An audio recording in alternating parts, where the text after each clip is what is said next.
to bring that about, I'm raising up a righteous government to cause this nation to exalt my righteousness, because I've spoken to the founding fathers, and they have already declared it when Timothy Gibson said, march on Muhammad land to glory, your bright banner waving high. See how the world is watching the manner of your bearing.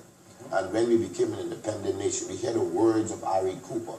I will call you, took it from Isaiah, 1 Peter 2:9. He are called as a holy nation, a peculiar people, a royal priesthood. I have called you out of darkness. See, we have took these things for granted, but God hid within our history his story. Yes. And so the time has come now for all that is shown through Sir Lyndon and the founding fathers must now be fulfilled. Why? Because if you go back in the book, Pastor, you'll find that everything God said to Moses was not for the wilderness. It was for the promised land. Over the last 40 years, we experienced that wilderness. And I believe we are at a time where God now is unveiling the season which we are in that tells us that it's time for us to possess this land in every sphere.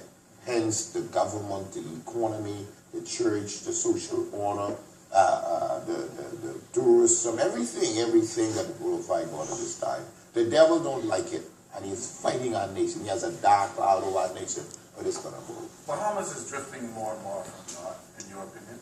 Yes, we are drifting because... Are we, Prophet Miller, are we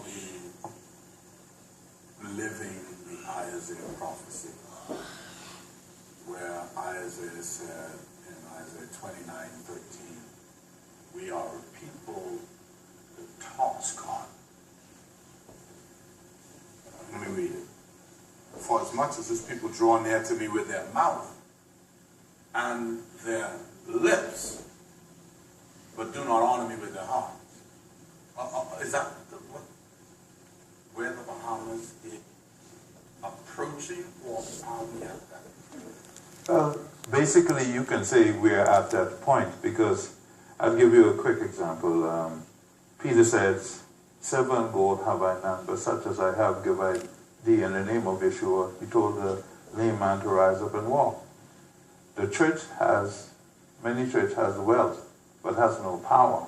And then you still have, because what is happening in the various churches is that we have been living mostly alive. The people has went into the house of the living God looking for help. But many, the percentage that are being helped versus those who are not being helped is on the negative side. So the church must come to a place where the power of God is the manifestation of the love of God in the ministry, rather than the church say, I got a bunch of members, we're able, people are riding good car, but people are still dying. People are not being healed and not being delivered. You have few ministry that are working with dealing with souls. They're not talking about the punishment of sin much more. So we are to the place where it's good to talk it on Sunday or on Sabbath, but it don't show up in the daily living in our nation. Here's how Jesus quoted that in Matthew 15:8. That Isaiah proclamation. Jesus quoted that.